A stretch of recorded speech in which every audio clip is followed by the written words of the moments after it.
Ladies and gentlemen, it's time for Cold Hard Sports Talk with your hosts, Matty B and Woodsy.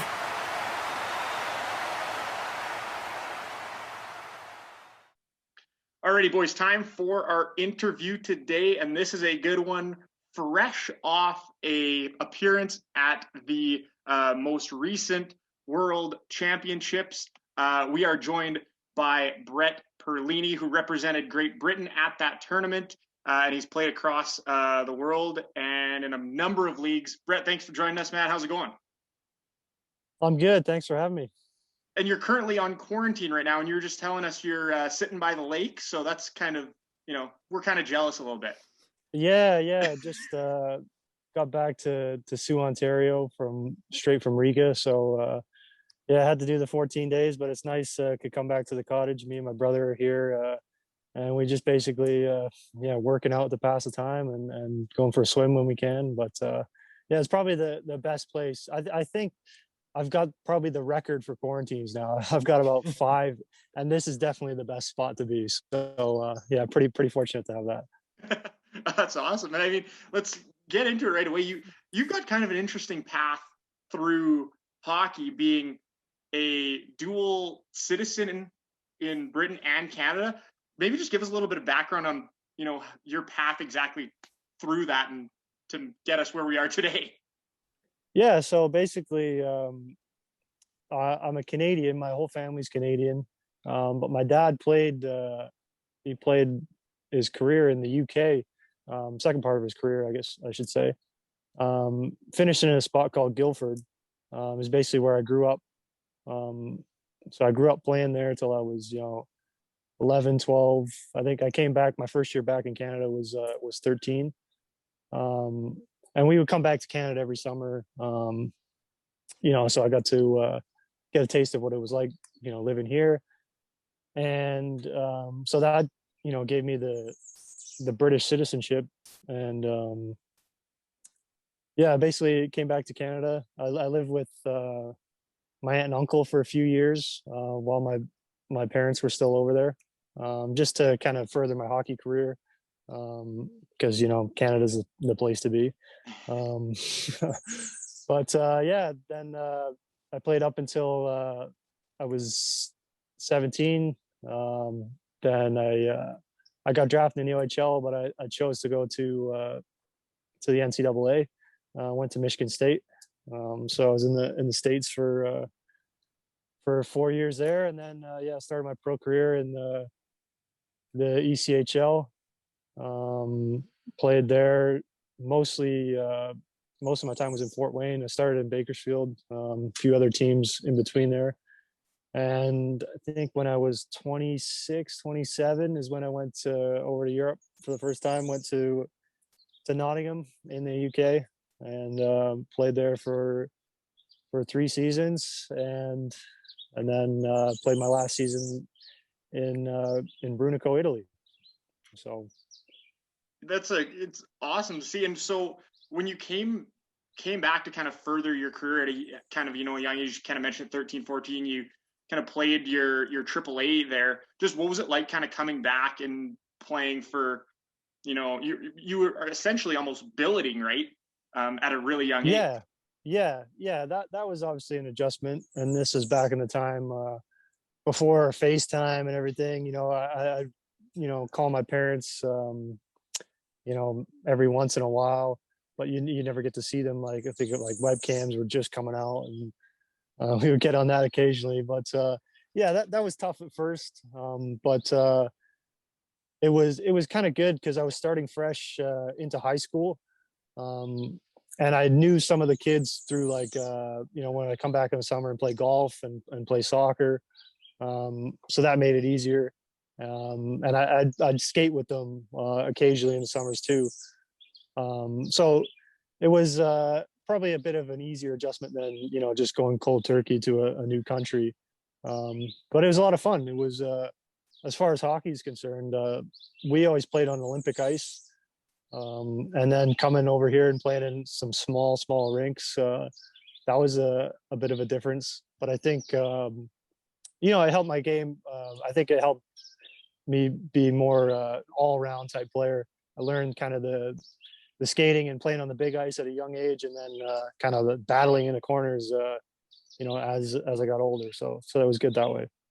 Was there ever any kind of like, as you're coming over, any worries in your head, like just kind of being big fish in a small pond? Like, okay, I can tear it up over in England, but maybe playing against guys in Canada who, especially in Ontario, hockey hub of the world, are, living on the ice from the time they're about 3 years old. Was there ever any worry coming and playing against the Canadians full time? Oh yeah. There's always kind of in the back of your head. Every summer I would come here and I would kind of compare myself to the top kids in the city, and because I was very fortunate in Great Britain. We had a really good junior program. My dad was he was head of the junior development, so he kind of oversaw all the minor hockey teams, and we always had a great team, probably like one of the best, if not the best team in the country. And we would go to other European countries. We played in Finland, Sweden, Germany, France, all these places. So I was playing at a pretty high level over there. But you always think, okay, Canada, like these kids are going to be the best, so I kind of went in there with that mindset, like, I've played at a high level. I can, hold my own against these guys. And I think just having that kind of helped me initially. And then once you get your feet wet a little bit, then I'm like, okay, I can, really be an elite player over here. And then you just kind of run with it. What made you decide to go the junior A college route as opposed to going to the OHL? It was always, my dad played in the OHL, and and afterwards my brother played in the OHL. It was just, based on everybody's got a different situation. I had always, the year before when I was playing in midget, the next year was always going to be like, okay, yeah, I'm looking forward to playing in the OHL next year. It was always the plan. But in the back of my mind, we did have that option open. We didn't like completely close the door on that. And I think, seeing some other guys playing, I remember seeing like Cogliano playing the World Juniors, and he was at the University of Michigan. Like, okay, like, maybe these guys are onto something here. And so I kind of I didn't sign. I went to training camp in the OHL right away. I got drafted by the hometown Greyhounds. So I was able to go to training camp. Didn't sign right away. I kind of just wanted to wait and see how things played out. So I played tier 2 with the Thunderbirds at the time in town. And it was kind of going to be like make a decision, by Christmas time. And once I didn't sign, all these college offers started coming, and they can't kind of contact you directly. They've got to kind of do it in a roundabout way. Like, you've got to message them, and then then they can send like a formal interest. And so then it was like, okay, this school's on. And we went to that summer I played in a tournament called the Chowder Cup in Boston. Oh yeah. And yeah, it's kind of like one of those summer prospect tournaments. And there's a lot of like college scouts and a lot of college talk around there. So that kind of opened my mind up. Like, we went and seen there's a lot of schools out there. We went and seen a couple in Boston and Providence and stuff. And then Michigan State came probably, I want to say October, November, and it was really good because it's a 4-hour drive down the road. They're like, yeah, come visit, see what you think. And so my first visit, it was they have what's called an official visit, where they put you up and they kind of they're allowed to pay for everything. But before that, I went on a couple unofficial visits where you go there with your parents and stuff. And so we just went. It was Michigan State against the University of Michigan, obviously the biggest game of the year. Derby. Yeah, the Derby, as they would say in Europe. And they sat us right next to the band, and I had never seen a band at a hockey game before. I was like, this is crazy. Like, and the game was like 7-6, like high scoring game. Like, both teams had like really good players on the team. So after that, I was like, I could definitely see myself playing here. And not long after that, I committed, and then I was there the following year. Just to backtrack a bit yeah. here to the Chowder Cup, can you just walk us through like what the nerves and what the mindset's like going into like a big tournament like that, where like every single game you're gonna have multiple scouts just staring down every player on the ice?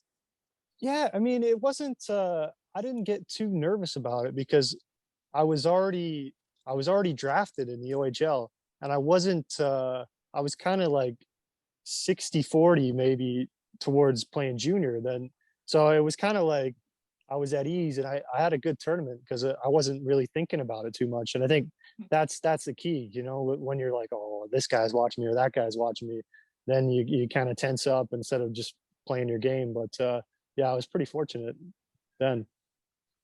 And you seem to fit in the NO with Sue like right away. 38 goals, led the league, rookie of the year. Just did it feel like, okay, I belong here now? Yeah, see, playing there, I was kind of like, I should be in the OHL. Like, this is where like all my buddies are there playing. So I'm like, even though it was a good league with a lot of older players, I kind of had that mindset like I'm gonna light it up like no matter what. And yeah, it was a really really fun year for me. Actually, I played. My cousin was on the team. He's a couple years older than me. The coach was great. The team was great. Looking back, that was one of my more memorable years. And like the next year before you go to college, so you had already committed before your last year of junior, or did that come sort of early in the season? Yeah. So I had committed. I think I signed my national letter of intent in May, Okay. and that's coming into one more season of junior before I went into college. So I signed pretty early, and then it was just like, okay, where are we going to play the next year? I'd already like proved myself in the NOJHL. There wasn't much more for me to do, so we were kind of looking for a new challenge. Penticton came up in the BCHL. There's a lot of guys obviously going from there to playing.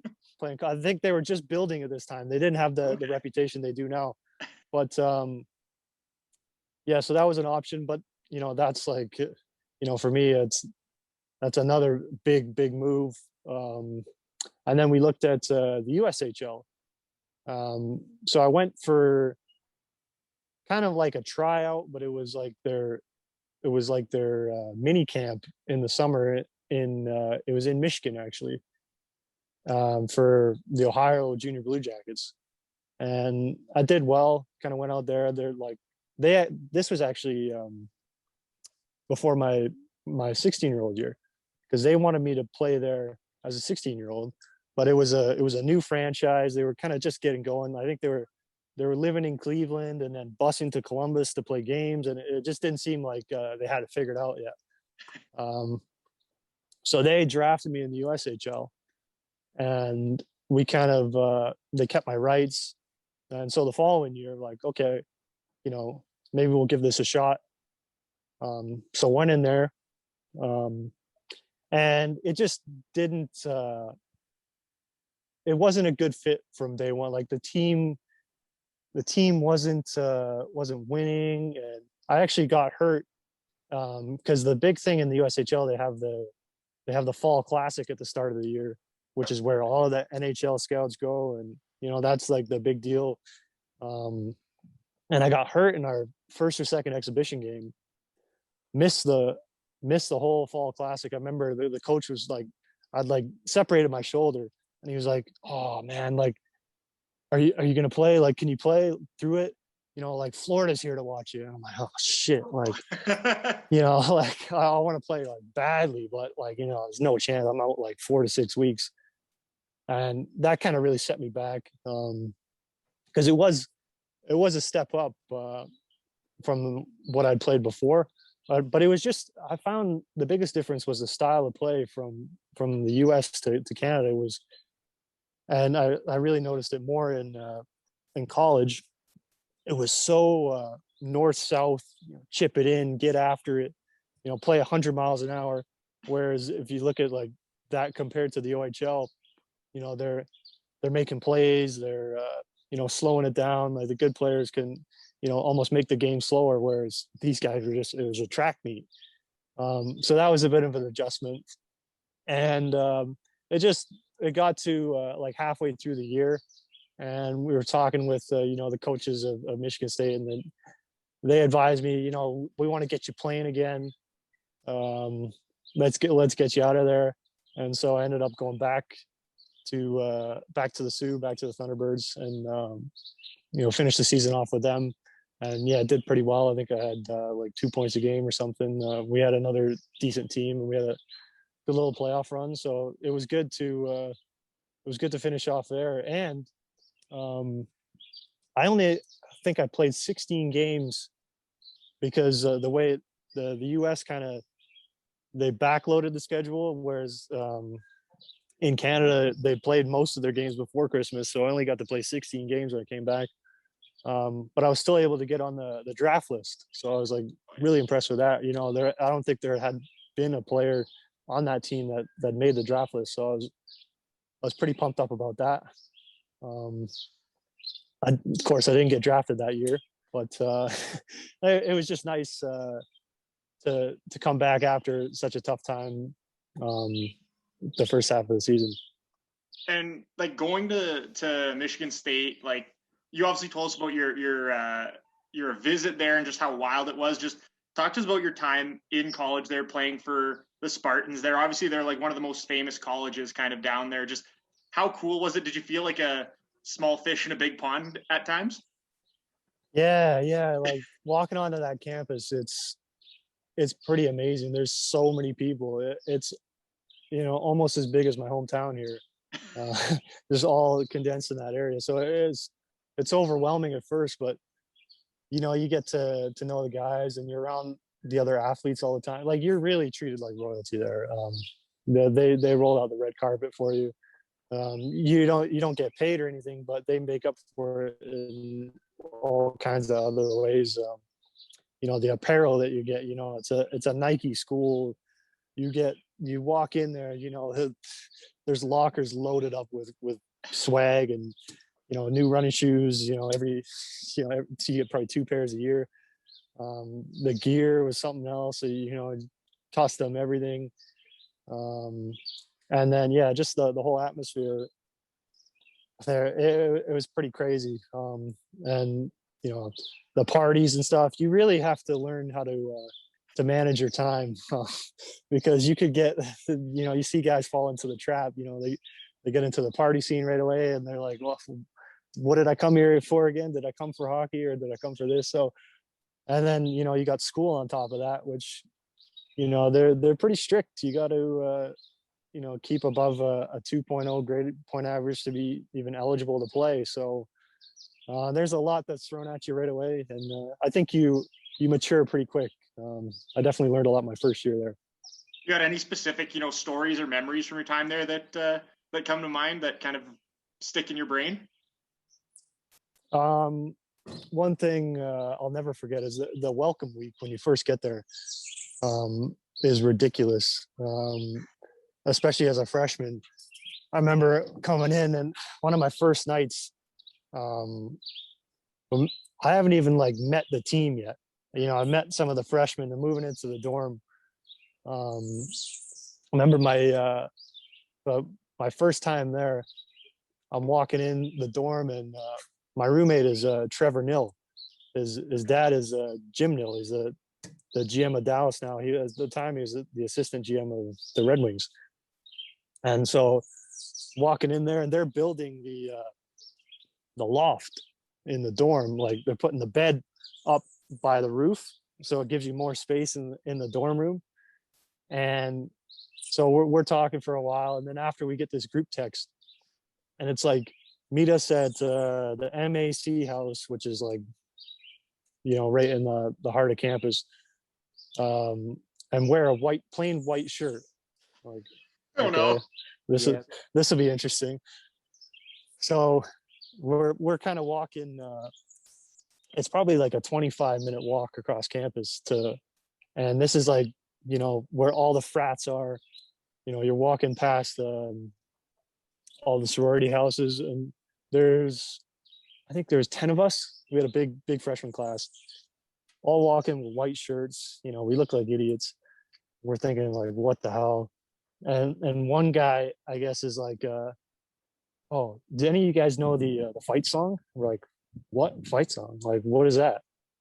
And of course, that's at these colleges, that's a big thing. Is it, everybody sings a fight song after every goal, like, before the games, like you've got to know it. And so we get to this house, and they make us wait outside for, probably an hour. We're standing in line. They're like, line up. They'd come out like every 10 minutes and yell out like, oh, make sure you're in like alphabetical order, and then make sure you're this and make sure you're that. And we're waiting outside, and the time's building up. What the hell is going on in there? And so you finally you see one guy going ahead of you. I'm kind of towards the back of the line because P, I think third last or something to go in, and you're seeing everybody going ahead of you, and you can hear like a bunch of cheering and screams and booing, and you're like, oh geez, like this is gonna be crazy. So basically, you'd go in, and then they'd be like, all the team was surrounded. They had ice in their hands. You'd stand up on a podium. You'd have to say like who you are, where you're from, an interesting fact about you, like all that stuff. And they'd be booing the whole time and like throwing ice at you. And this is like the first time like you're trying to like, am I, impressing these guys, or, what's it like? And so finally everybody's in, and then they're like, okay, here's the task. You guys have got to, drink this amount collectively in this amount of time, or I forget what else they said. And they give you like, they didn't force you to drink alcohol. It was like, for those that want to drink alcohol, there's this, and for those that don't, I think they had like milk and prune juice or something gross. And the alcohol was warm tequila, and it was so bad. So we ended up doing it. And then this is the night goes on, like, the party gets bigger. Like, it's not just a team anymore. Like, there's all kinds of people at the party, and they give us these Sharpies, and they're like, okay, we want you to go around to every girl and get them to write their number on your shirt, on your plain white t-shirt. So, and they're like, the guy with the most numbers, doesn't have to do this thing or that thing. I forget what it was. So then we're going around like idiots, like, oh, can you write your number on my shirt? And then by the end of the night, your shirt's just filled with numbers. And you wake up the next morning like, what the hell happened last night? And then why have I got this shirt? It's just one of the craziest things. But that was just the beginning. There's a whole week of this. That was like a Monday or a Tuesday. And then, you've got the golf outing. The next day is like, we had a golf outing. I think it was like a 9 a.m. shotgun start. And, everybody's hungover from the night before, and you're going. And then this time they had like a massive bottle of rum between the two guys on the cart, and you had to like finish that by the time you got back. And I don't think like anybody even finished the round. It was like guys were jumping in the pond. I think like a cart went in the pond at one time. Like just crazy. so that, yeah, there was a golf outing that day. The next day was like the rookie party, just a whole week of fun-filled events. And then after that week, it's it's like as a freshman, you're like dreading getting through it, but looking back, as a senior, like the best time was a freshman. So I feel like you really you bonded with the guys there, and especially the guys you were doing it with. I think you realize that team bonding goes a long way. Oh no, just absolute debauchery for a whole week, eh? Oh yeah, yeah. Luckily, this was like early August, so you had some time to recover after that. And if we get back to our fitness testing in a couple weeks, it wasn't too bad. And during your time at Michigan State, you get drafted in kind of like your last draft eligible year to the Anaheim Ducks, seventh round. Were you able to go to the draft? Just like how cool was that? Just tell us about getting drafted. Yeah, so it was totally unexpected. Like I said, I as an 18-year-old, I made the draft list and I was expecting, and it was a really disappointing day when I didn't get picked. Me and my dad were kind of like scrolling through, like he kept hitting refresh on the thing, and so I think after that we kind of made it like we're not even gonna look at this. Don't turn the TV on all day. I think we went across the border because it's a border town here. We went into the U.S. to play golf, and this was back in the time when the phones, like I had a Canadian phone, didn't get any service in the U.S. So we're golfing all day, like not thinking anything of it. All of a sudden, at the end of the round, we checked the phone and it's got a text from one of my buddies saying like, "Oh, congrats, Brett! Like that's unbelievable. So happy for you." I'm like, what? Like, what is he talking about? And so we end up using the Pro Shop phone. I'm behind the desk at the Pro Shop. Called my agent. He's like, "Yeah, congratulations, you just got drafted by Anaheim." Like, pulled it up on the Pro Shop computer, and I could see like, "Oh, cool! Like, look at that."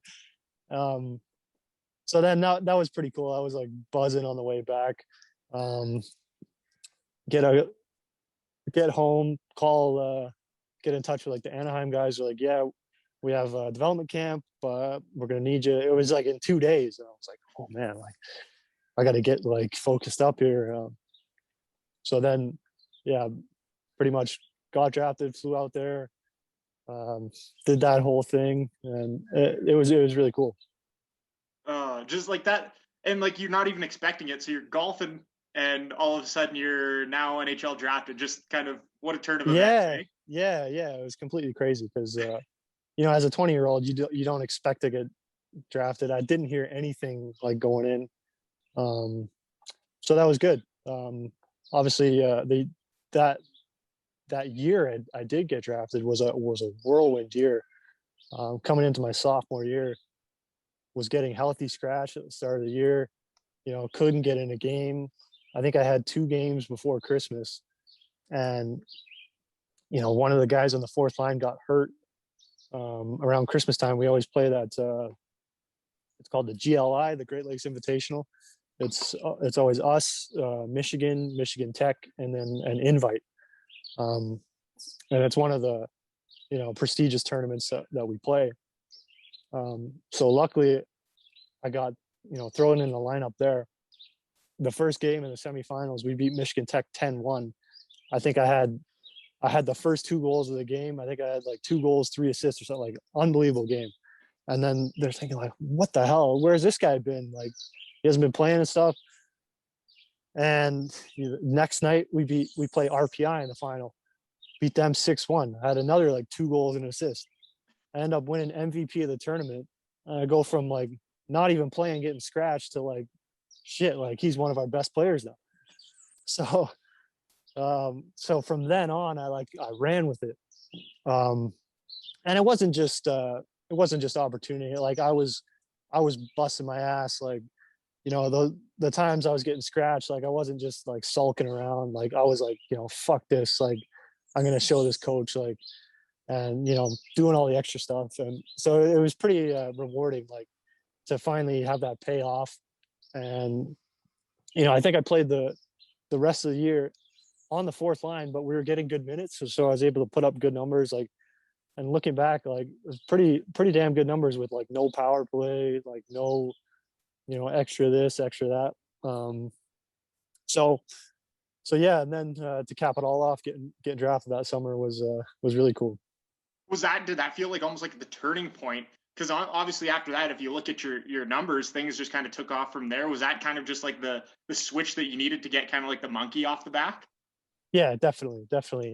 Going into that, come the summer camp in Anaheim, gave me a lot of confidence because it showed me, I could play, at the NHL level. I remember like comparing myself to the other draft picks, and like man, there's not that much difference between me and the first rounder. So like, I keep going here, like it could be an good opportunity. So then coming back for my third year of college, I was like full of confidence. Went in there. It's like a couple guys had signed early, so there was a lot of opportunity. So I was like, I'm gonna take this, and why can't I be the go-to guy? And I think for most of the year, I was playing on the line with Derek Grant, and us two kind of took the reins and were the top scorers on the team.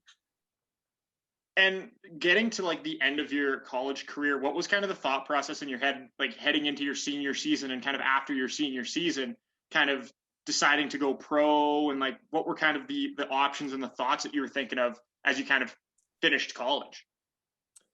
Yeah, so after my junior year, during the year, that Anaheim was talking to me a lot. Like, so I figured, I keep going. Like I remember in December, I think I was right up there in goals in the league, and they're like, "Oh yeah, fucking rights. Like, great job, keep it going." And I'm like, "Yeah, shit. Like, if I keep this up, maybe I could sign at the end of this year." Like a lot of guys do that. They sign after their junior year. We had a couple guys just do that the year before, so I was like, "Yeah, why not?" Like, so after having that good year, I'm kind of like, kind of almost hoping, like, when's the call gonna come? Like, are they gonna sign me now? Like, and it turned out they're like, no, we're just gonna wait. Play your senior year, like, have that extra year of development. Like, okay, yeah. So it was all about coming in, having a great senior year. I really wanted to make the NCAA tournament. I hadn't played in it yet. It was pretty tough to make. It's the top 16 teams in the country, and you have to win your league or have a really good record to get in. And so we did. We had a new coaching staff come in, and our old coach Rick Comley was kind of an old school guy that you kind of had to earn your stripes as an underclassman, and then once you kind of prove yourself to him, then he could trust you. Then you'd never get off the ice. So that's kind of what happened to me my junior year. And then my senior year, we had Tom Anastas came in, and he was more of a fair guy, like kind of gave everybody a shot, gave the younger guys a shot. I was like, man, I wish this was kind of role reversal, like I wish I had this guy when I was young and then the other guy. But so it was kind of harder that way. Like I had just as many points, but I didn't have as many goals because, I probably had to play more of an all-around game. I was always like matching up against the other team's top line, and so it was kind of, I wanted to put up the numbers, but I wanted to be, a bit more responsibility on your plate. Exactly. So, and we did have a good team. We had depth because the young guys came in and they played right away. So we did make it to the tournament, and I was pretty happy about that. But that the one game knockout. You know, anything can happen. We ran into a hot goalie in the first round, and we ended up losing 2-1. And that was that for college. And I remember we played in Bridgeport, and at the time, Anaheim's American League team was in Syracuse. So I'm like, man, like I wonder if they'll just make me stay here and, you know, join the team in Syracuse. And then nothing kind of happened right away. And then it was about a week later. And during this whole time, the Anaheim assistant GM was telling me how great I was, this and that. And then like a week after the season, my agent tells me, yeah, Anaheim's not going to sign you. They're going to go in a different direction. And like that was a tough one to swallow. Like I kind of wish they would have been like, you know, honest with me the whole year, instead of telling me how great I was. You know, say like, you know, you need to do this if you really want to sign. And it was kind of, I was getting mixed signals from them. So then I was like, okay, well now what? You know, can I be like, when am I able to sign with somebody else? Is like, no, basically they hold your rights until August 15th, and then you've got to like do something else. Basically they had my rights the whole summer, couldn't do anything. And then it was kind of the situation where it's like, almost like, man, it would have been better almost if I wasn't drafted, you know, because you see all these guys, these college free agents coming, and then if you have a good year, you're getting 15, 20 teams after you, and, you know, you're guaranteed to sign somewhere. Just like Torrey Krug was on our team. He had a good year after his junior year, and, you know, every team in the league want to sign him. He basically could ask his price. And I remember he got it down to Chicago and Boston. And, you know, Boston was like, yeah, we'll get you right in the lineup right away. It's like, well, done. And, you know, look at him now, like he's making $7 million. Like, so it's pretty crazy how things happen like that. I did want to ask about a couple of your teammates there, particularly Torrey Krug and Jeff Petrie, right now two of the best defensemen in the NHL. What were those guys like as teammates, and what were they like in the locker room? Yeah, it's pretty crazy. You know, Petrie was he was a year ahead of me. So he was somebody I always looked up to. He was kind of like a quiet leader, somebody you could always go and ask for advice. And he was a high pick at the time. I mean, I think he was like a second round. So you knew he was going to be good. And he had the big frame, he could skate. So in practice, I would always, you know, try to go against him, try and test myself against him. Like, oh, okay, if I can get around him, you know, he's probably one of the better defensemen in college hockey. And then Krug came in the year after me, and he had just won like a championship in the USHL, and he was pretty highly touted. But he was this little, you know, fresh-faced defenseman, and you're like, oh man, is this the guy they're ranting and raving about? And then you could see he had the hockey brain, and he had that confidence right away to come in, you know, try things, and they had him paired up with Petrie right away.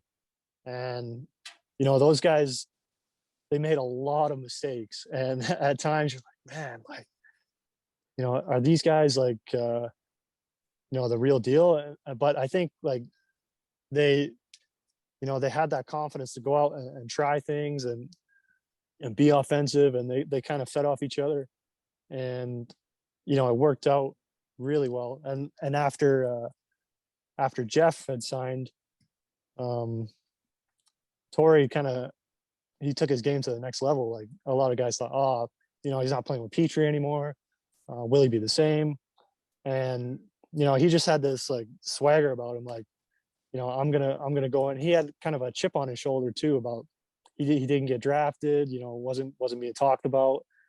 So he kind of had a point to prove, and he had a really good junior year. He scored a lot of goals on the power play. So yeah, and then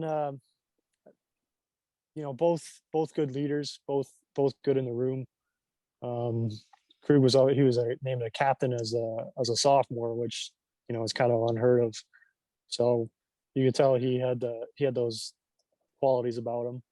But yeah, just really good overall guys, and pretty cool to see what they're doing now. And we kind of touched on it. You end up signing in Bakersfield to start your pro career. Just what was it like in the ECHL first getting there? We've heard a lot of stories about the ECHL being almost like, just absolutely wild with kind of like fights and every night. But if you look at your numbers, you didn't take many penalties. So you obviously didn't get involved in that kind of stuff, eh? Yeah, that's something I've just done my whole life. Like I've tried to, play a clean, hard game. And,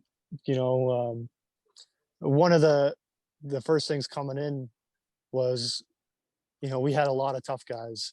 So, and they're like, whatever you do, like, we got your back.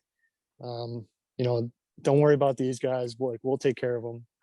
And so it was nice. It was reassuring that way, because yeah, there was a lot of, tough guys that, in the coast, they probably run around a lot more than you see in the NHL, and then even in the American League too.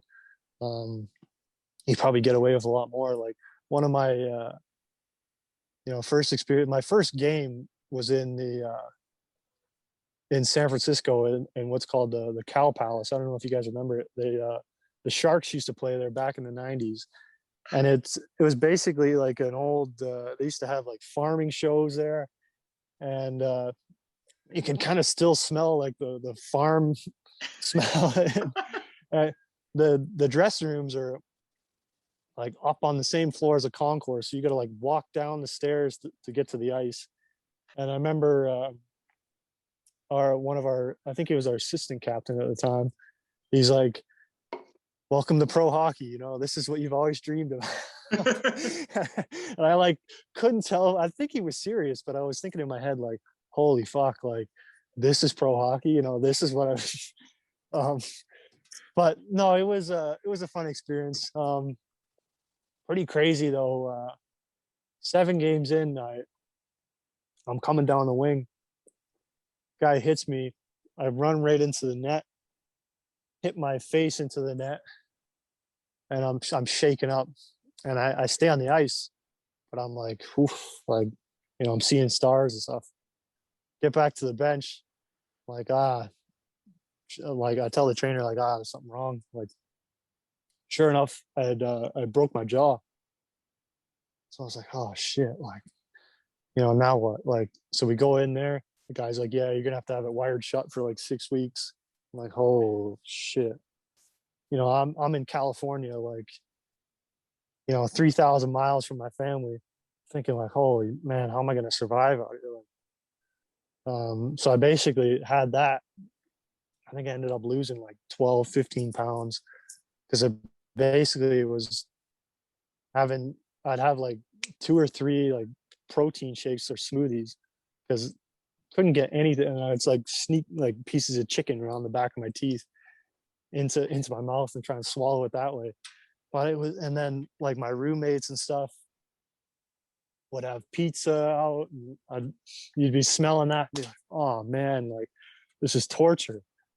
So it was pretty crazy. Luckily, like, I had a good group of we had a good group of guys. My roommate at the time was actually Jonathan Taves' brother, David. And we had a mutual friend. One of the guys I grew up with in England, his name was Tom Duggan. He left at the same time as me, and he played hockey at Shattuck St. Mary's, of course, pretty famous school. And Jonathan and David both went to Shattuck.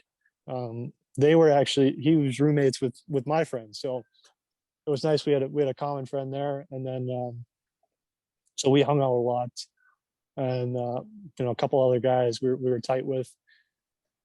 But the team was struggling, and in the East Coast, there's so much turnover. It's if your team's losing, like guys are getting traded like left, right, and center. So I remember like around Christmas time, they basically like cleaned house.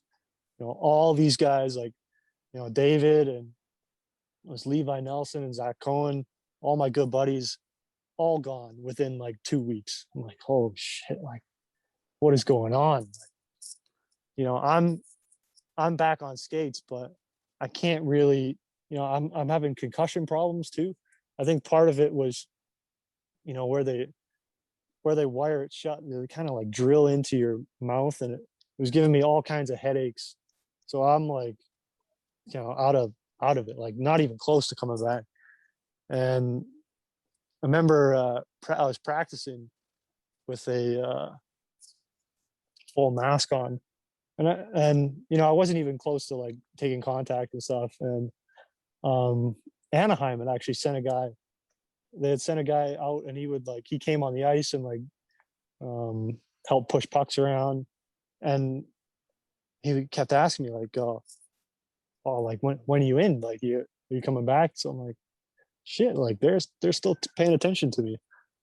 So I was like, doing my best to get back, but it was the same kind of thing. Like, couldn't push it because you never want to mess around with head injuries, and it was almost like once I got the wiring off, that kind of cleared up, and that accelerated a bit, and I was able to come back and worked really hard that second half of the year, and was fortunate enough to get a call up at the end of the year to Lake Erie.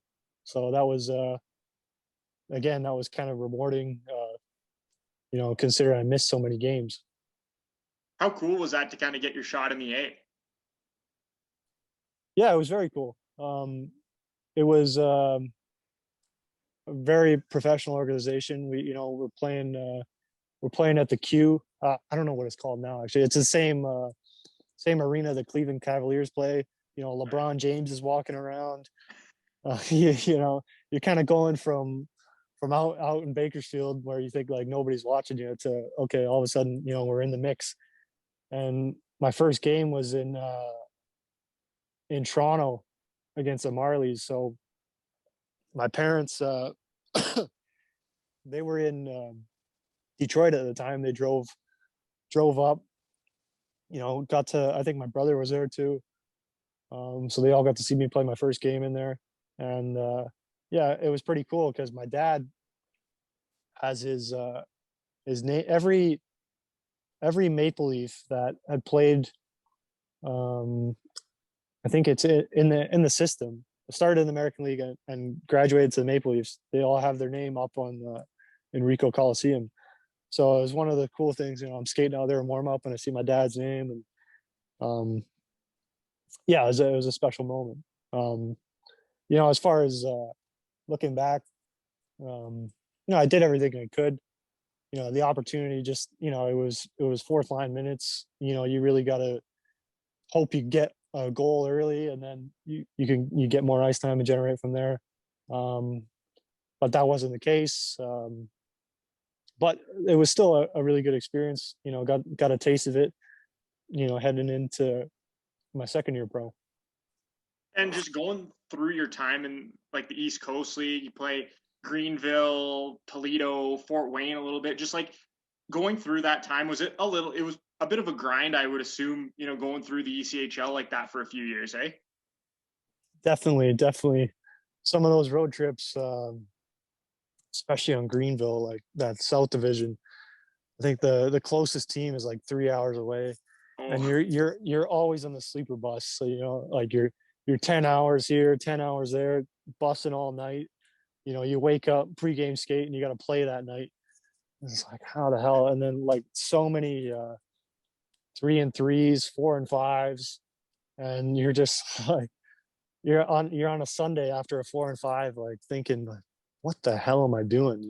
Is this worth it? Like it really tests you mentally. But no, you take it for what it is. You learn how to kind of adjust and adapt. And I think once I got to Fort Wayne, it was kind of really where I found my legs in the league, and kind of found a home there for a while. Got to play with some good players, and we had some really good teams. And yeah, that was probably my favorite spot for sure. Yeah, the big year was obviously 15-16. Probably your best year in the East Coast, and lengthy playoff run. Just how cool was that team? Did that feel like that was the team that could do it? Definitely. Yeah, we had a good team all 3 of my years in Fort Wayne, but that was the team that, we had an unbelievable regular season. We had, guys coming back from the American League to help us in the playoffs, and we the first round was against Cincinnati, who we'd pretty much taken care of all year. We played them a lot. They're right down the road. And they pushed us to 7 games. And I remember I think we were down 3-1 in the series. They scored. It was like game 5 was like a double overtime. Game 6 was a triple overtime. Like, this was like unbelievable. And but we were confident we could win, especially even 3-1 down. We were just like, take it a game at a time and claw our way back. And then once we won that series in game 7, the next series we played Utah and we swept them. So we kind of just rode that momentum, and now we're feeling real good about ourselves. We match up with Allen, and I think they had won the Kelly Cup the year before, and so they had a lot of experienced guys that we're used to winning. But like, looking at the teams on paper, we felt really good about ourselves, and I think their whole thing was like, we got to get these guys off their game. They kind of went with that intimidating factor. The first game, they sent their tough guy out, and he was just patrolling the red line in warm-ups. And you're thinking, like, what the hell? And I think he was getting really chirpy, and like, our tough guys kind of going in there. And I forget if it must have been game 1. They kind of start shoving each other, and so like all the guys just fucking go right to the red line. We're thinking, okay, there's gonna be a brawl right away, and I think that's kind of what they wanted. I remember I took the opening face off in game 1, and the guy just fucking cross-checked me right up off the hop. What the hell? And like, the ref didn't call a penalty. I'm like, blatantly just like, high cross-check, like thinking, fuck, like, here we go. This is going to be a hell of a series. And Come they straight out of slap shot almost. yeah, it was honestly like, I'm like, who the fuck are we playing here? So we definitely got off our game. We spent a lot of the time in the box. They had a good power play. They ended up winning the first 2 games at home. Thinking like, like, we got to get it together here. Like, because looking back, we were the better team. We just, like I said, got off our game, and, they capitalized. We went back and we won game 3. So, okay, we're right back in it. Game 4, we're up 5-1, heading into the third. Again, same thing. We get into penalty trouble. They come back. They come all the way back and tie it at 5.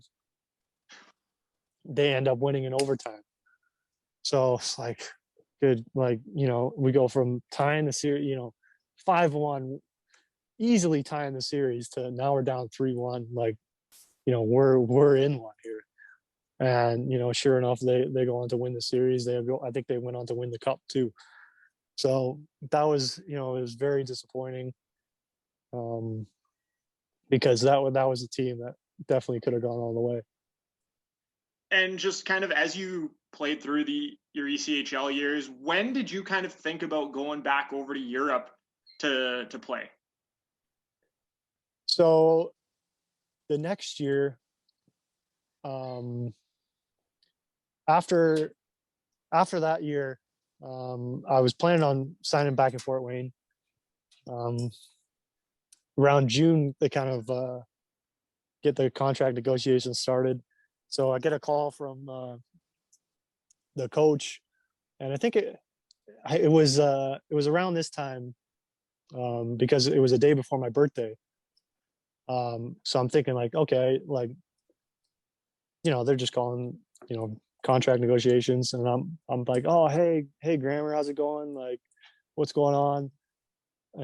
And his tone of voice was like not good. I'm like, oh shit, like what's happened here? He's like, yeah, Pearls, sorry, man.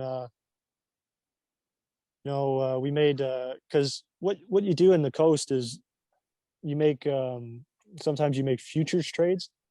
So if you really need a guy, and you're struggling, like a lot of guys injured or called up, you do a futures trade where the team will give you a guy, and then that summer or whatever, they get to pick off a list of guys who they want. So we did that deal early in the year, and he's like, yeah, Rapid City, they've picked you, and there's nothing we can do. They have your rights now. So I'm like, shit. I was comfortable in Fort Wayne. There was a good core group of guys.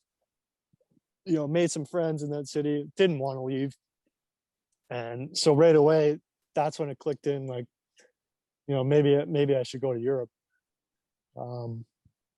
So we kind of talked about it for a while with my agent. But he was like, try it out. If you don't like it, we can always go like halfway through the year or something. So I was like, okay. Yeah, we'll give it a go. So go over to Rapid City. And it just wasn't a good fit. Like, I didn't want to, my heart was in Fort Wayne. They ended up, I had a slow start, but then I had like a real good stretch. I'm like, okay, like I figured it out. Like I started getting some chemistry with some guys, and just as that happened, the coach calls me in, and he's like, no, yeah, you've been traded to Wichita. Holy fuck! Like, then you're like, will this ever end? Like, so go down to Wichita, and they were struggling. The team wasn't doing good. They wanted a goal scorer, so that's why they traded for me. But the coach doesn't say like, do you want to play here? They just get you, and then do what they want from there. And again, like I was like had enough. Like I'm like, this is too much. Like, let's look at like going to Europe. So we kind of contemplated going then. And then we ended up getting a deal done. I was like, the only place I want to play back in the coast is Fort Wayne. So we were fortunate enough to get a deal done. So I went back there, finished off the year. But in my head, I was like, I'm not going through this again. Like, this is my last year. And then that summer we really tried to focus on getting something done over to Europe. You go to Nottingham, and obviously numbers are good there. What's the league like out there in England, in that league? Like, how much of or not a culture shock, but maybe how much of a change was it for you? Yeah, it was pretty crazy. It was almost like a time warp. Like, I head back, and I hadn't been there since I left. So this is like, probably about 12 years since I'd left the country. And it looked like so much has changed, but nothing had changed. Kind of like coming back to your old high school. Yeah, exactly.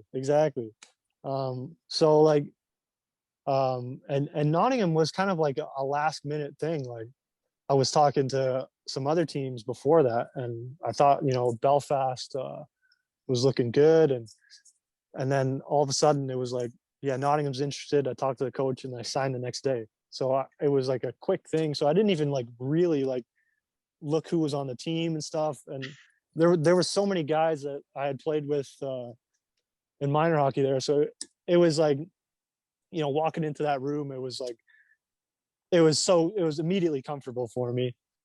And then as far as like the level of play and stuff, they're one of the that's the closest league to North America you're going to get. They have 14 imports. So that like the whole team's like Canadians, Americans. You'll get the odd, Swedish or other European player, but it's kind of a mix between the American League and the East Coast, because that's where all the guys are coming from, or guys come at the end of if they were in like the KHL or a different league, and they're looking to they do these school packages, so you can come in and get your masters while they're doing it. So guys will come in like at the end of their career, get their masters, and then they retire with that in their pocket. So it's a very underrated league. It doesn't get the respect in Europe that it should. We played in the Champions Hockey League, which I didn't even know what that was coming in. The coach was like, after I'd signed, he's like, "Oh yeah, we're in the Champions League, so we're playing SC Bern in like 2 weeks." I'm like, "Okay, like sweet, like So I look up SC Bern, Mason Raymond, Arcabello, like all these guys, like that. I thought they were still in the NHL. Like shit, like we're playing these guys in 2 weeks. So we end up going there, and at first, the first period, I remember like they were just dominant, like skating circles around us. I'm like, fuck, we're gonna get blown out like 10-0. We hold them to like 2-0 or something, stay in the game. We end up getting like a couple chippy ones, and I think it ended up like 5-3 or something. We stayed in the game, and then after that, we played. The other teams in our group was a Czech team, Mountfield. I think they were the Czech champs, and then TPS Turku from Finland. So from there, we went to Mountfield, and we beat them. And like, oh shit! Like, and I think Turku had beat Bern, so we were after that, like everybody beat everybody. We were like tied first for the group. Like, shit, boys, like we might have a chance. We end up going through. We beat Bern at home, which was like legendary. Like no British team had ever even come close to that. And then we beat Mountfield at home too. So we win the group, first British team to even get through to the knockout round, let alone win the group. So I'm thinking like, man, this is awesome. Like, I love this level of play. Like, but after playing at that level, you kind of don't want to go back to your domestic league. You're like, oh, I wish we could just play these teams all year. So the tricky thing about playing over there is the biggest trophy you can win is the regular season. It's kind of like the Premier League. So the playoffs, aren't even really a fact. It's kind of like a second tier trophy. So you're playing all season, so every game counts. And a lot of guys, if they're coming over for their first year, they don't kind of factor that in. So you're up in Scotland on a Wednesday, and you have 4 or 5 guys that don't show up. In a game you should win. You lose a couple of those, and there goes the league. And I think that we had a bad stretch around Christmas time. I think we lost, like we didn't win in like 8 games or something. Coach gets fired. We're basically out of the league. Like, it's like, holy shit. Like, just after we had come so high and like, set records in the Champions League. Like, Jesus Christ. Yeah.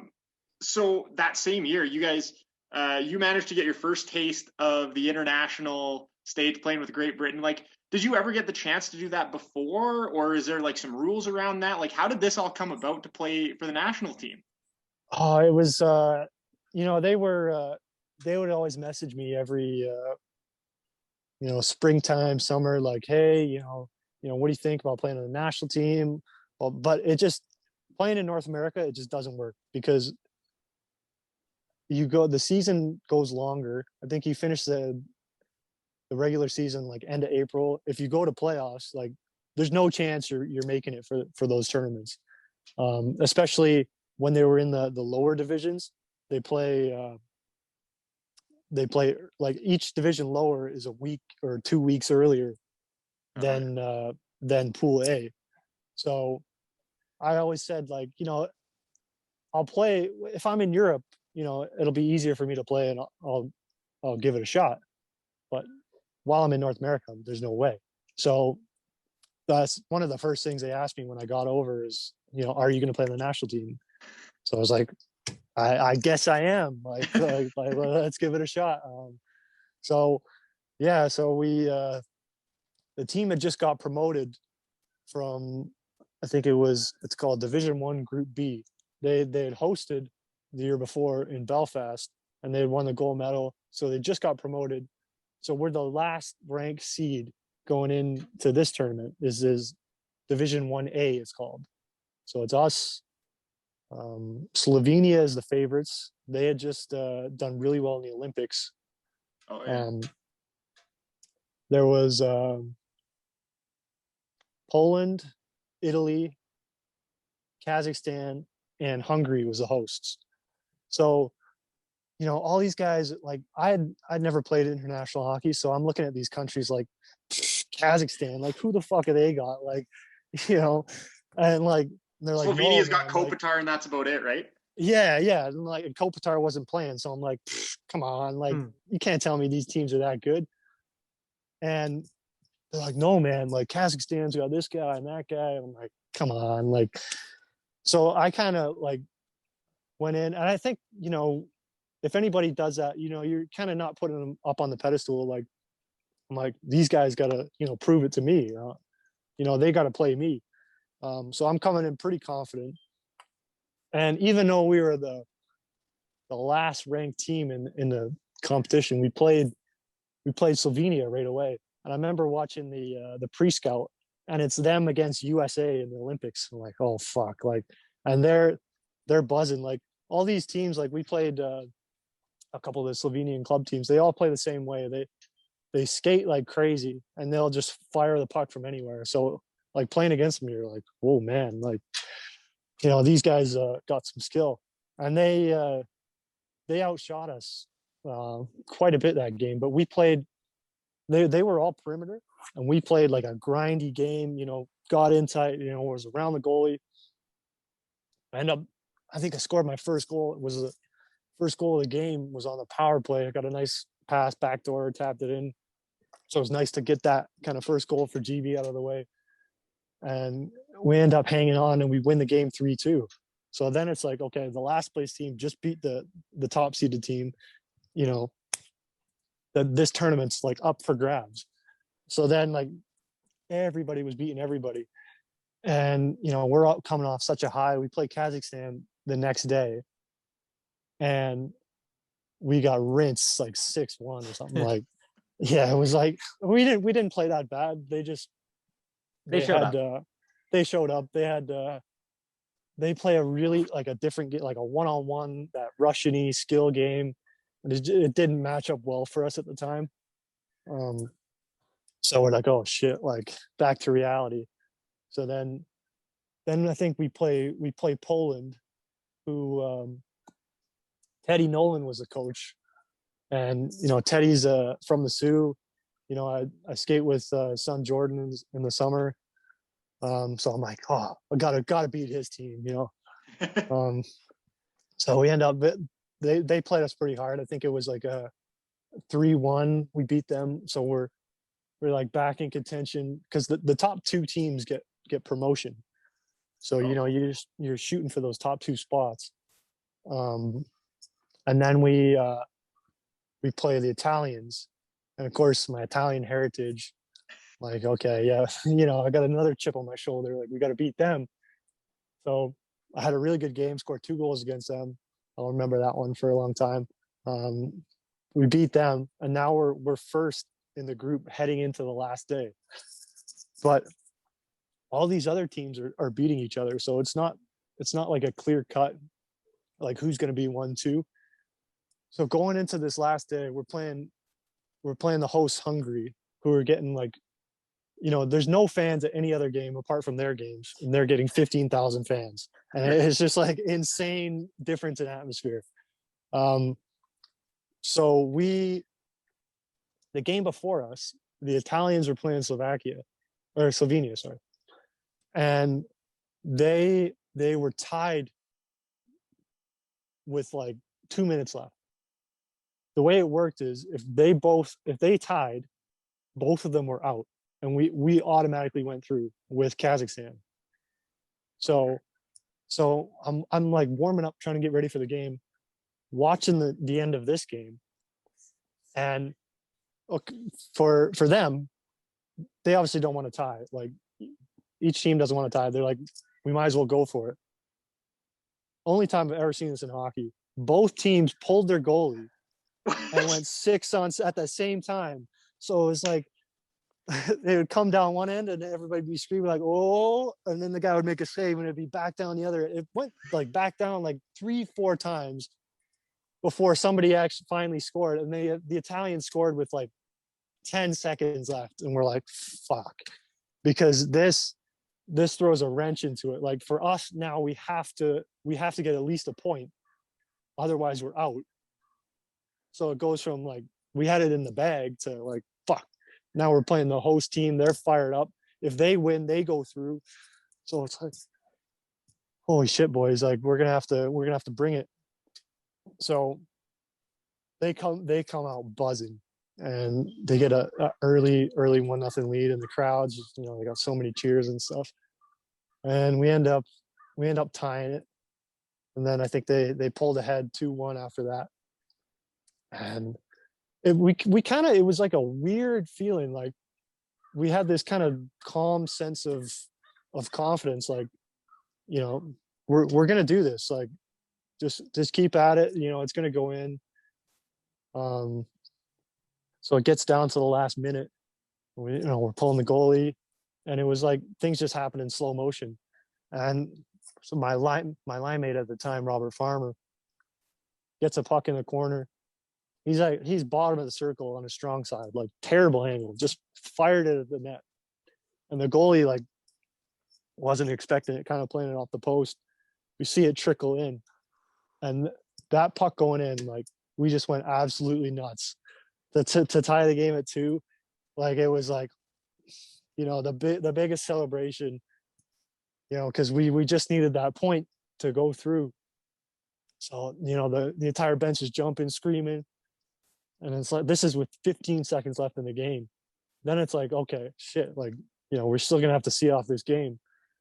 So I go out there, win the draw, they get a chance right away, get a face off. Then it's like 4 seconds left. I'm falling on this puck, like whatever it takes. I think I go down, they drop the puck. Their guy still somehow they get a shot off. We had like 4 guys dive in front of it. My heart like skipped a beat. So the puck stayed out, and it was like, I think like half the guys like shed their gear, but it was a tie. We still had to play overtime. So like, oh shit, boys, get your gear. Like we still got to go, but we had already qualified. So it was like the best feeling, coming from the year before being in basically the 3rd division to now we're going to be playing against Canada, the US, Russia, playing the big boys. Yeah, exactly. It was like almost surreal. Like you couldn't believe it. So that was an unbelievable tournament. And personally for me, I had a really good tournament. I think I ended up winning MVP of the tournament. So it was like, I'm like, yeah, this international hockey, it's pretty cool. And just what was the celebration like after that tournament for you guys? It must have just been wild. Oh, it was crazy. It was crazy. They had a big fan kind of area right across the rink from the rink, and we kind of went in there for a bit, and all the GB supporters, probably about, there was hundreds of them that travel. And after the game, they're all singing their songs and stuff. So we like go up there, like, they say a speech and thank us, and we thank them. And then it's like, kick off the celebrations. And then it was just like an all night thing. We're in Budapest, like sick city. They've got like they've got this place. It's kind of like it's a pool, but it's an outdoor pool, but it's a bar, and it's heated up and it's like open all night. So we're like going in there, and then we get another like a private area at this other bar, and it was just like unbelievable night. I think we stayed up like all night. We had a bus. Everybody got in at like 7 a.m. The bus to leave was like at 8 a.m. So it was a terrible travel day home, but it was an unreal night before that. Totally worth it, eh? Oh yeah, so worth it. Because then, not only that, you're done for the season then, and it's like winning that last game of the season. Like before, I had never done that because you'd have to win the championship. So like going off in that season on such a high, it was awesome. And you get to play against these big boys. You've gotten to play in 2 of them now of the World Championships. Just how cool was it to go up against Team Canada? And you've probably obviously like grew up and played against some of those Canadian kids, and same with some of the Americans, right? Like how cool was that? Yeah, it was pretty surreal. Playing our first game was against Germany, and I'm starting, and I look across who's starting for them, and I'm facing off against Draisaitl. Like, oh fuck, like it's gonna be a fun night. But yeah, then playing against, I can't remember if we played Canada or US first. I think we played the US first, and they had like the star-studded team of the tournament. Patrick Kane and Jack Eichel, and a lot of those guys I played against in college. And that was so much fun for me. Dylan Larkin, actually, he's a good friend. He played with my brother growing up. I took a couple face-offs against him, and we were kind of like laughing and joking. And he said like that was one of the most fun games he's ever had playing against GB, because our fans were going crazy and stuff. And we had one that was probably one of our better games of the tournament. I got my first goal in that division against them, which was pretty special.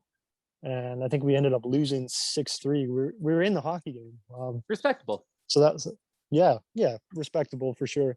Playing against a team of all-stars pretty much. And then, playing against Canada was pretty cool. I remember in the IHF, they have 20-minute warm-ups, whereas in NHL, it's 15. So I remember we're going on for warm-up, and we're just skating around, and we're like, where the hell's Canada? Like, are they going to show up? And it was like the longest 5 minutes ever. And I remember that they finally came out and like shit, they didn't forfeit. Like, we're actually going to have to play. But that was cool. Like, they played us hard. It was a different style, playing them compared to playing, the US, because the US, like, they wanted to, play that run and gun, flashy, make plays, take risks. And it kind of, let us in the game a little bit. Whereas Canada was so disciplined and would chip it in when they needed to. And just it played us really hard. And they had a good team at the time too. They ended up losing in the finals. But that was, that one was very special. And just throughout your time now and playing over in Europe, you ended up going to Italy to play this past season. Was that just a product of COVID and that kind of stuff, or was it just a change? Like, what was that about? Yeah, I mean, I was looking to get out into Europe and experience some new leagues.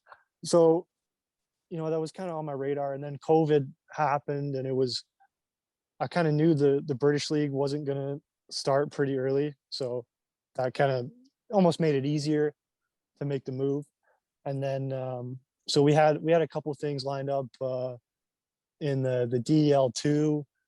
I was, talking to some teams, and then it was crazy how the summer changed. This was like right after the season. We had things lined up like, yeah, let's get ready to go. I talked to the coach, and then COVID hit, and it was like, you know, they were going a completely different direction. Guys from like, you know, the top league of Germany were signing the second league, and guys were just scrambling for jobs. So it was like, basically, you know, you had to, if you had a job, you were lucky. So this thing came up in Brunico in Italy, and I was like, you know, they're in the Alps League, which is, you know, it's okay, but it wasn't a big step up. It wasn't a step up at all, really. Like, but it was different, and it was kind of like a project. Like, you know, the team was a good team in the league. There was the last year of the rink, and then they were building a new rink, and then the plan was for them to go the following year into the Austrian league, which was a really good league. So I was like, okay, you know, that's something I can get behind, you know. So it was basically like a tryout for me for the following year. So, you know, we go over there, and it was a really cool experience. It was something completely different. You know, you're in the mountains. Every team in that league is, well, at least all the Italian teams are in the mountains. So like the road trips there, you're going around up and down mountains. Like, I'm like getting car sick. Like, holy geez, like this is crazy, but beautiful scenes. Like, and you know, it's a shame, you know, COVID hit that year, because I really would have liked to gone exploring. But you know, we made the best of it. We, you know, did a lot of hiking, and you know, the ski slopes were closed, but you could take the cable car up to the top of the mountain. Oh, yeah. And so you could like go up there and have a couple beers and chill up there for a day, and that was really cool. And but as far as the hockey, it was, as opposed to being a Brit and a non-import in a league where 14 imports play, it was, I was one of 4 imports, so the responsibility went like crazy. So you're just depended on to do everything. I think I had 6 points in my first 3 games, and I'm thinking, okay, yeah, you know, pretty good start. And the coach calls me in the office and was like, "We're gonna need more out of you." Like, what? he's like, yeah, you're scoring, but you know, we need you to like carry the puck from the D zone all the way to the O zone. You got to be setting guys up. Like, I'm like, yeah. They wanted me to go end to end pretty much every time, and they wanted me to like set up these young guys. What the hell, like, you know? And you know, fair enough. That's how the league works, and eventually I adjusted to that. But it was just something I'd never had to deal with. You know, it always like was fortunate to play with, you know, at least a couple good players that could get me the puck. But you know, here I kind of had to do a lot of things by myself, and by the end of it, you know, I developed some good chemistry with some of the guys, and we got going. But there was definitely a bit of an adjustment period. Kind of sounds like an old minor league team in like the 70s, where it's like, I appreciate you're scoring 2 points a game, but if you can make it a bit more flashy so we can sell some tickets here. Yeah, pretty much was. Add some razzle dazzle. Like something out of semi-pro, eh? Exactly. That's what I was thinking. Exactly. Well, speaking of the fans, like the rink was standing room only, and it was, what? Really? Yeah. No a seats. lot of those, no seats, but they have like the concrete like slabs where with the handrails. So every fan, like, because it's like, you know, that's that whole European atmosphere. They're like standing up and you know, singing the whole time. So I never got to experience a full crowd there. The most we could have was half capacity, and then after like 3 weeks, there was no fans at all. So, but the rink was it was open on one side, like no wall. You could see right out into the parking lot, and the roof was, it was kind of, you know, if snow came in on the outside, it could come in right on the ice. So right on the back of the goalie's neck, eh? Yeah. Playing there midwinter was something else. It was like, it got down to, it was pretty similar temperature to Canada. It got down to like -15. And, that's the same temperature outside is the same temperature in the rink. And I was like contemplating, like wearing a hoodie out there. Like it was so cold. Face was frozen. Like, and every rink was like that. It was another thing you had to get used to. Oh man. Well, so we like to ask all of our guests. You've won, the World Championship D1A. Do you have any cool trophy stories that you have to tell us? Possibly, we've heard a lot of different Or ones. just championship celebration Yeah. stories in general. Yeah, we've heard like trophies falling apart, and one of the trophies floats and stuff like that. Do you have any good ones like that? Oh man, I wish, because this year, after my season in Italy, I went back to the UK for they had the Elite Series and we won the championship, and we were doing all kinds of crazy things with that trophy. But it was just in the dressing room. We couldn't like go Yeah. out because of the COVID situation. But yeah, what did we do in Budapest? Just a lot of crazy drinks and brought it around town, and there's this big old trophy, and everybody's thinking like, what the hell is that? I don't even know if a lot of people knew the tournament was going on at the time, and it was just looking like idiots putting it on our heads and stuff. But no, I feel like this year's would have been funny. We had a good group of guys, and we ended up drinking in a bar that we shouldn't have been. But these are the times. That's what you dream about, like when you're playing mini sticks as a kid or playing on the pond. That's what you dream about, right? Yeah, exactly. Getting that trophy and then being able to celebrate, and then it's basically you do that, and then the next week you're like, oh, well, back at it again. Try and do the same thing. And one other thing I wanted to ask you about, and I don't know, Woodsy was probably thinking about this as well. Having your brother be a few years younger than you and stuff, and also being playing at a high level. What was the competition like? Was there any sort of push from each other to do better as hockey players? Yeah. I think me being 6 years older than him, it wasn't we were never kind of competing at the same, obviously age level, but because he kind of saw what I was doing, he learned a lot from me, and we would play, we'd always be on the rollerblades or outside, and he had to kind of keep up with me, and he was always around me and my friends. Oh yeah.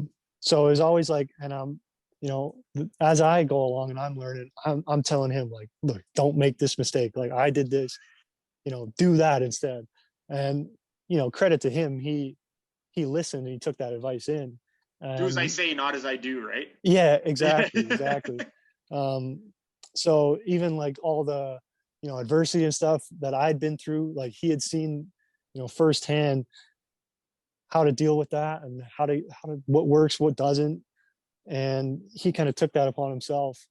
And for me, it was never like I want to be the best brother in the family. It was like, I want him to be as good as he possibly can, and I'm going to do everything I can to help him, as he helps me now, like as he caught up in age and stuff.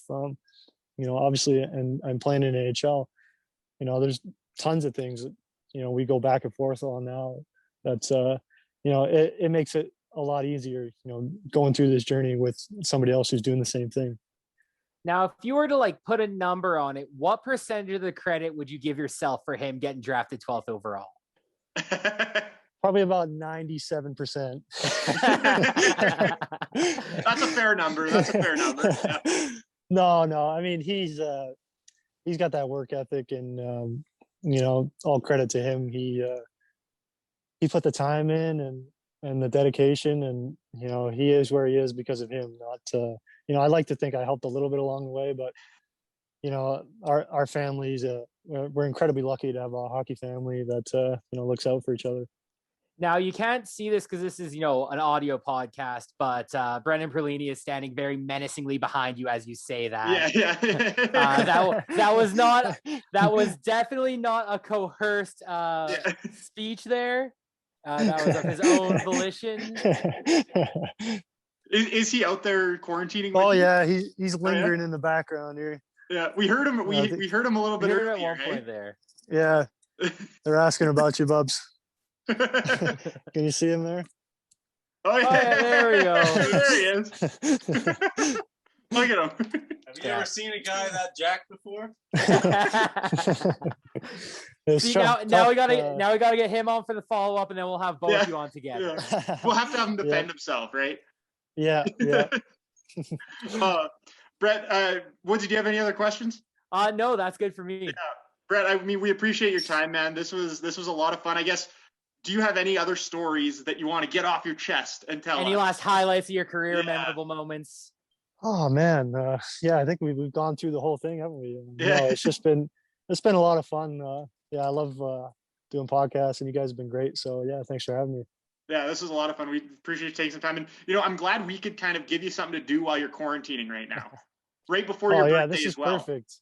I need to be doing this every day. So if you guys want to do another one, you just let me know.